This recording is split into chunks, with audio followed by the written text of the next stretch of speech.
Senhoras e senhores, venho aqui com dois anúncios. O primeiro é que eu decidi realmente fazer vídeo sobre toda a história de Sonic Art. Cada vídeo sendo sobre o que eu vou chamar daqui pra frente de arcos mesmo, porque não tem uma denominação oficial. Eu tô usando o blog Campenders como referência, vou deixar na descrição de todo o vídeo. E a segunda notícia é que o tio Chuck voltou, bitches! Uhul! No vídeo passado, eu não mencionei um personagem que vai se tornar bem mais importante daqui pra frente, o cabeça de saco Snively. A única coisa que ele realmente faz é ser o lacaio principal do Robotnik, sendo completamente humilhado, detonado, melado, encabulado.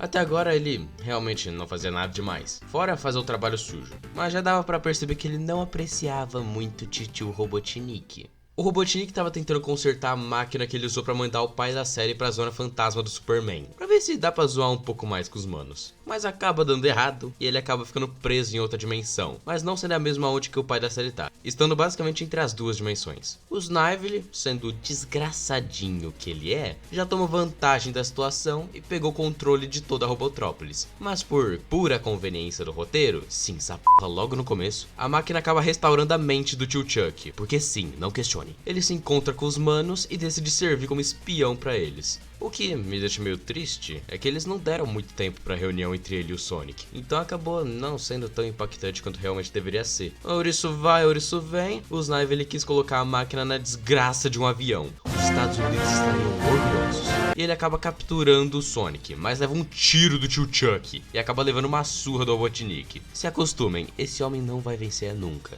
Pera, a Bunny conseguindo fazer algo de interessante e roubando esmeraldas do caos? Rapaz, quem sabe vão começar a usar esses personagens secundários. Por favor, usem mais a Bunny, ela é tão da hora, um coelho cyborg, por favor. Eu tenho que admitir, eles começaram a usar os outros personagens bem mais nesse arco. O capítulo 31 já começa com a Cell invadindo um trem do Robotnik que tava carregando o C3PO Requiem. Até que pra ajudar ela chega, ah não mano, o Gambá de novo. O C3PO Requiem acorda e o Sonic chega pra ajudar. Ele e o Joffrey ficam tentando medir pica por 2 horas e meia até destruírem o robô, quando a Sally dá um beijo nessa desgraça. Pra que colocar um triângulo amoroso entre os 3 personagens que mais ficam irritando nesse arco inteiro? Bem, a esse ponto, Campenders estava basicamente comandando toda a história, então esse tipo de merda ainda vai acontecer bastante.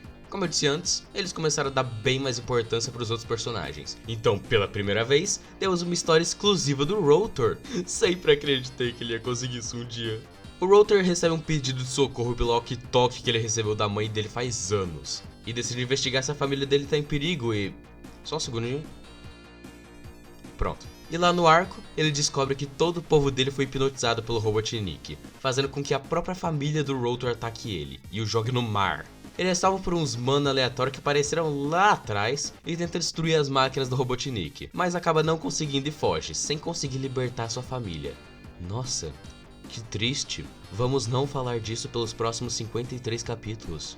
O Sonic acaba reencontrando o Muttski, o cachorro dele, que ainda estava como robô, e é atacado por ele, logo antes dos manos encontrarem... Pera, quem é que me colocou no quadrinho? Ignorando o processo que eu vou andar pra Art Comics, o tio Chuck consegue pelo menos restaurar a mente do Muttski, mas ele continua sendo um robô. De longe, o personagem que mais conseguiu brilhar nesse arco sem ser o Sonic foi o Holy Fuckles, it's Knuckles, recebendo histórias inteiras só pra ele. Tudo começa no especial do Knuckles Chaotix, um joguinho bem subestimado, em que alguém possivelmente, provavelmente chapado, decide construir um parque de diversões na ilha mais isolada do planeta, território do meu maninho... Mas na verdade, acredite ou não, era o Robotnik que estava por trás desse parque. Não. Todos os manos ficam presos na sala de espelhos e só o Knuckles fica livre. E enquanto pensa em um plano pra salvar os manos, ele conhece os Chaotix e... os personagens que só vão ficar relevantes no Sonic Heroes. Foda.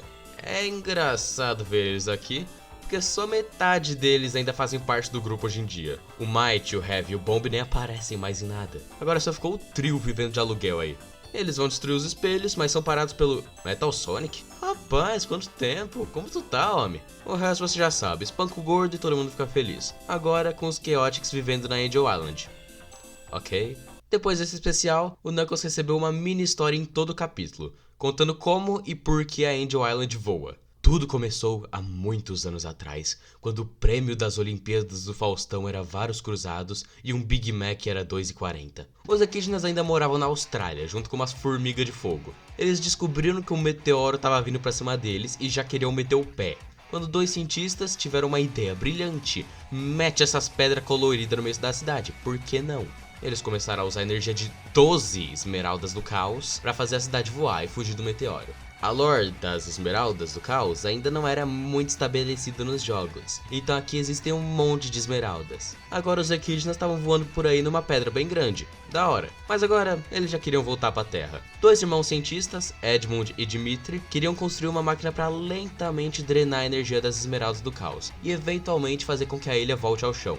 Problema é que a máquina era bem arriscada, então essa ideia foi negada pelo único equidna não careca. Dimitri ficou um pouco puto, foi na sala das esmeraldas do caos e ativou a máquina de qualquer forma, fazendo com que 11 das 12 esmeraldas fossem enfiadas diretamente em seu ânus. Ele gostou tanto disso que ficou verde. Depois ele ergueu a... Ok, eu vou parar com essa piada. Ele começou a modificar a Terra e criou o Mount Fate, prendendo o irmão, o cabeludo e mais uns mano numa prisão que ele criou. Ele só não contava com aquelas desgraças de formiga, que fizeram com que uma parede desmoronasse em cima do Dimitri, e isso derrota ele. 11 esmeraldas do caos. Devo lembrar que o Sonic pode ficar essencialmente invencível com só 7.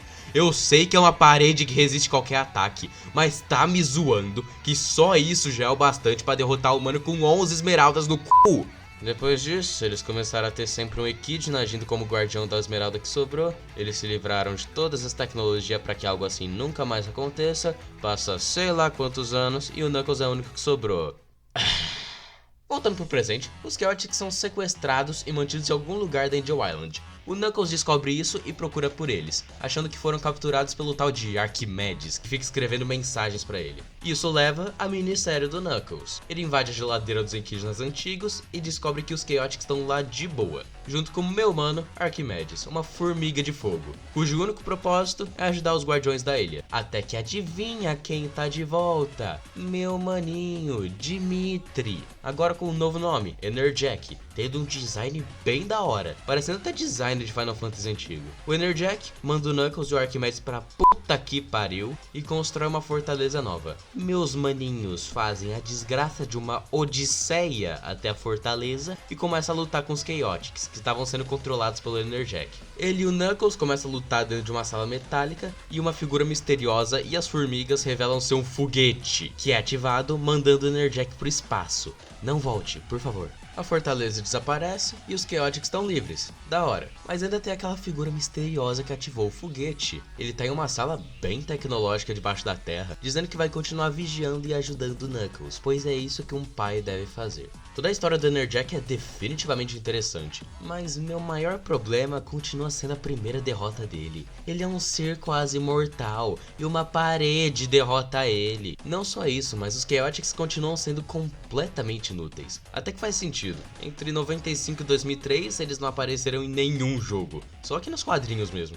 E agora começa algo que é bem comum em quadrinhos no geral. Toda oportunidade possível, os caras colocam os personagens mais populares pra lutar. Acontece em todos os tipos de quadrinho e a arte não é diferente. Basicamente, Knuckles estava procurando uma segunda esmeralda do caos pra ficar como reserva na ilha, mas o Sonic acha que ele tá tentando fazer algum acordo com o Robotnik, e eles começam a lutar. Eles vão pra uma Special Zone cheia de anéis e esmeraldas, cada um tentando pegar o máximo possível dos dois. Os dois pegam 7 esmeraldas e 50 na escada e viram Super Sonic e Hyper Knuckles. Tá aí o nome do especial. A luta dos dois é tão grande que acabam destruindo a Special Zone inteira. O Knuckles consegue uma esmeralda a mais e o Sonic fica cada vez mais perto de conseguir Pussy. Notícias urgentes. Gordo local amarra ouriço na frente do próprio carro. Autoridades acreditam que ele usou um tal de Tio Chuck para tentar localizar a tal da vila de Knot Hole e destruí-la com um exército de super robôs que não estão se camuflando nem um pouco. E por isso acaba tendo seu tanque roubado pelo treco espinhoso número 78. Bruce, é com você. Obrigado. No capítulo 35, Sonic consegue pegar seu bilionésimo anel, que devia estar junto de muitas drogas, porque what the fuck eu tô vendo. Na Maconha Zone, ele encontra os Ancient Walkers, seres mágicos extremamente velhos e possivelmente mortais. Ótimas máquinas de exposição. Um tempo depois, o Sonic invade Robotrópolis só de meme e acaba destruindo uma máquina bem importante do Robotnik. Aparentemente, a Zona do Silêncio, a dimensão alternativa que ele prendeu o pai da Sally, estava saindo do controle e podia destruir o planeta Mobius inteiro. A única coisa que estava mantendo a zona estável era a máquina do Robotnik, então fudeu de vez. Os dois otários fazem uma trégua para os manos poderem entrar na zona e meter uma maquininha lá, mas acabam descobrindo que o pai da Sally esqueceu de tudo e virou o Cavaleiro das Trevas, dando um puta coice em todo mundo. Um capítulo depois, um terremoto enorme está previsto para acontecer bem em Robotrópolis. Robotnik, que não é nem besta, já foge pra Argentina com medo do terremoto, deixando toda a cidade sem muita proteção. Tio Chuck aproveita disso e ajuda o Sonic e a Sally a se infiltrarem na cidade, com um plano para desrobotizar todo mundo que estava sendo controlado pelo Robotnik. O único que continuou como robô foi o Tio Chuck, porque ele é bem mais útil como espião. A cada capítulo, meu amor por ele cresce cada vez mais. No meio de tudo, acontece o especial Sonic Live e... Pera, ele é real? Onde o Sonic vai pro mundo real e pede ajuda de duas crianças para ajudarem ele a derrotar o Robotnik. Devia ter sido eu! Devia ter sido eu! E aparentemente esse molequinho aí é o filho do Ken Penders. Nossa, coitado. Um dia, meu mano Sonic chega nos parça e dá uma ideia. Já que eles têm um dispositivo que faz um robô ganhar de volta sua consciência, por que não deixar o Sonic ser robotizado e com um corpo cibernético fodão já demolir todos os sonhos do Robotnik? Os manos já avisam ele que isso é uma ideia completamente imbecil e daria muito errado, então o Sonic sai putaço e é capturado pelo meu manito Fang the Sniper, ou Fang the Hunter, ou Neck the Weasel. Esse filho da puta tem um nome diferente em cada jogo que aparece. Ele leva o Sonic pro Robotnik, que taca ele no robotizador, fazendo assim o que o Metal Sonic deveria ser. Ele imediatamente vai atacar os manos, que só sobrevivem porque a Bunny consegue um belo momento pra brilhar, pelo menos antes de levar um coice. E agora, quem poderá vir lutar contra o Sonic para melhorar as vendas do quadrinhos? Tinha que ser! Aparentemente ele e a Sally têm história? Quem diria? Eles transformam o Knuckles em robô, usando a máquina que quase transformou a Bunny lá atrás do comecinho, e ele procede a esmagar qualquer sonho e esperança do Mecha Sonic. Eles conseguem reverter a robotização dele usando o roteiro, os anéis que ele tinha, fazendo ele voltar ao normal. Mas como eles acham que ele tinha feito aquela ideia sem permissão e causou esse caos todo por causa disso, Sonic é mandado pra cadeia. Isso é um absurdo! Olha pra ele, acha que um homem azul como ele seria inocente? Por acaso você é racista contra pessoas azuis? Sim. Quê? Olha, a Amy voltou, que da hora. A Sally pelo menos dá uma chance pro Sonic provar sua inocência, mesmo que o Antoine queria muito ver ele preso, porque Deus odeia Antoine. Logo depois ele faz o que eu apenas posso descrever como sequestro e mostra pra todos que foi esse filho da puta que ferrou com tudo, ganhando sua liberdade, tacando esse outro otário na prisão no processo. Para minha infelicidade, esse desgraçado aí aparece no próximo capítulo, porque o Rotor conseguiu meio que replicar o portal para a Zona do Silêncio, permitindo que os manos resgatem o pai da Sally, com um único problema sendo que ele tá virando Dios mio! Depois de ler os textos antigos do reino, eles percebem que uma possível cura pro rei não virar um pirulito de limão é a coroa sagrada de sei lá o que, usada em conjunto com a espada sagrada de sei lá o que. Pra fazer um puta resumo, o Knuckles pega a espada sagrada depois de derrotar uma bruxa que escravizou ele, e era dito que a espada iria levar a coroa. No meio de toda essa zoeira, acontece a minissérie do Sonic Quest, onde finalmente o Robotnik constrói a Death Egg, o Tails leva uma bela chupada e o Sonic comete atos de terrorismo. Uma terça-feira normal. Ok, eu quero falar sobre essa capa. What the fuck é essa capa? O que tá acontecendo com a Sally? Por que o Sonic é tão cabeçudo? Por que o Rotor parece preocupado com a bunda do Sonic? Calma, Rotor, tava zoando, não precisa disso.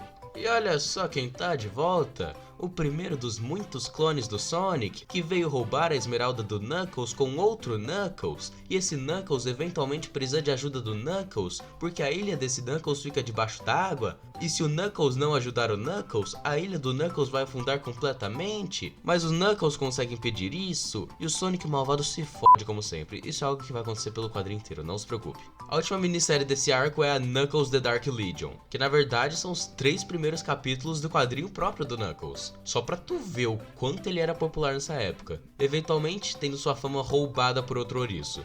Mas enfim, a Dark Legion é um grupo de Equidnas que apoiavam Dimitri e eram completamente contra o abandono da tecnologia dos Equidnas. Criada pelo filho de Dimitri, Maneker, que no passado foi derrotado pelo filho de Edmund, Steppenwolf. Os nomes só ficam mais chatos de lembrar daqui pra frente. Agora a Dark Legion está sendo liderada por Kragok e invade a Angel Island para recuperar a tecnologia antiga Equidna, mas acaba sendo derrotado pelo Knuckles dos Chaotix, com o pai do Knuckles ajudando das sombras. Agora, vamos para a parte final do arco inteiro. O capítulo 47 ao 50. É aqui que a zoeira acontece. O pai da Sally aparece completamente normal e ninguém sabe como ele conseguiu se recuperar, avisando a Sally para manter um olho no Sonic, porque ele parece meio sus. O terremoto de antes deixou Robotrópolis completamente fodida, uma oportunidade perfeita para invadir. O plano vai do bem até o Sonic cortar a corda que a Sally estava escalando, fazendo ela cair e ficar desmaiada pelo resto do arco, foda. Todos veem o Sonic traindo os manos do nada, e agora ele tá lutando contra o Robotnik normalmente. Em Knot Hole, o doutor mais suspeito que eu já vi na minha vida, disse que a queda da Sally foi fatal, logo antes do Sonic chegar perguntando o que tá acontecendo. E claro, depois de todo mundo ver ele matando a Sally a céu aberto, ele é condenado à prisão de segurança máxima. Eu tô te falando, ele é inocente! Então como você explica o fato dele ter sido visto cometendo crime? Hologramas? Clones? Robôs? Eu sei lá, porra. Não parece um caso muito convincente, Sr. Wright. Vai se f... O Robotnik tá espionando o Knot Hole e rindo, então é óbvio que tem alguma tramóia acontecendo. O Sonic de verdade nunca deixaria evidências assim. No caminho pra prisão, um SWAT-bot ataca o avião e o Sonic consegue fugir, sendo perseguido por esse filho da puta. Antoine e Bunny descobrem um traidor em Knot Hole e acabam sendo capturados e mandados para uma prisão na Austrália. O Rei Acorn manda um discurso no Jutsu e revela quem ele quer que seja o próximo senhor da Guerra do Reino e Dios mio! Fudeu! O rei na verdade era um robô e o médico tinha sido obrigado pelo Robotnik a falar que a Sally morreu, senão a família inteira dele seria morta. A pessoa que realmente cortou a corda da Sally foi uma guerreira de Knot Hole. O namorado dela era o traidor de antes e mostra que ela não sabia que tinha cortado a corda da Sally. Na visão dela era o Snively que estava pendurado. O Sonic consegue escapar do arrombado e vai direto para Robotrópolis para destruir o Robotnik. Lá na Austrália, a Antoine e Bunny conseguem fugir com a ajuda dos manos que ajudaram Tails lá atrás. E também vão direto para Robotrópolis. Um flashback mostra como Robotnik acabou no reino Acorn. Ele faz parte de uma espécie chamada de Overlanders, basicamente humanos, sendo perseguido pelo próprio povo e encontrado pelo tio Chuck e a mãe do Sonic. Eles o levam de volta para o reino, usando ele como tático de guerra, já que ele sabia todas as fraquezas dos Overlanders. O Sonic ajuda aquela mina a se livrar do namorado filho da puta e aí encontra a Antoine e Bunny em Robotrópolis, metendo um chutão no Snively, tentando impedir que Robotnik use um puta satélite para lançar a BFG 10.000 contra Knot Hole. E realmente é uma luta bem da hora, com a página inteira só em lápis. O laser acaba ativando e acerta Knot Hole, fazendo o Sonic desmaiar. Ele acorda na vila, que por algum motivo está completamente intacta. O Rotor explica que o laser na verdade pôs Knot Hole em uma fenda temporal de 3 horas no futuro, e criou um monte de zonas novas no processo. Que explicação completamente conveniente e confusa. O pior de tudo, essa versão que eu tô mostrando é o remake do capítulo 50, que fizeram anos depois, porque o capítulo 50 original era bem mais curto e metade dos momentos legais não apareciam. Mas, fora esse final, esse remake é um capítulo bem da hora. Sonic encontra a Sally viva e dá um beijo nela. Ainda bem, quanto mais triste o Geoffrey ficar, mais feliz eu fico. E esse é o final do arco. Ele durou entre 1995 e 97, tendo ao todo 36 capítulos. Esse arco foi realmente bem melhor que o primeiro, agora já tendo um mundo bem mais estabelecido e personagens mais desenvolvidos. Deve ter ficado meio óbvio com o tanto de tempo que eu falei sobre, mas a história do Knuckles pelo arco foi de longe a minha favorita, com ela tendo muito mais destaque. O que eu realmente não gostei foi o próprio Sonic. Na maioria das vezes, ou ele tá lutando contra o Knuckles ou tretando com o Geoffrey, e a Sally ainda por cima fica beijando os dois. Também gostei do fato de que não só foi o Knuckles que recebeu mais destaque. O Rotor e a Bunny tendo aventuras próprias é sempre interessante. Os únicos personagens que eu acho que realmente sofreram bastante foi o Tails e o Antoine. Os dois mal fizeram nada esse tempo todo, mas pelo menos o Antoine recebeu uma historinha sobre ele seguindo um mapa deixado pelo pai dele, e ficando ainda mais próximo da Bunny. Esse arco definitivamente teve altos mais altos que o primeiro, mas também teve baixos bem mais baixos. Então, considerando tudo, eu diria que o Sonic é legal! Mentiroso, caralho.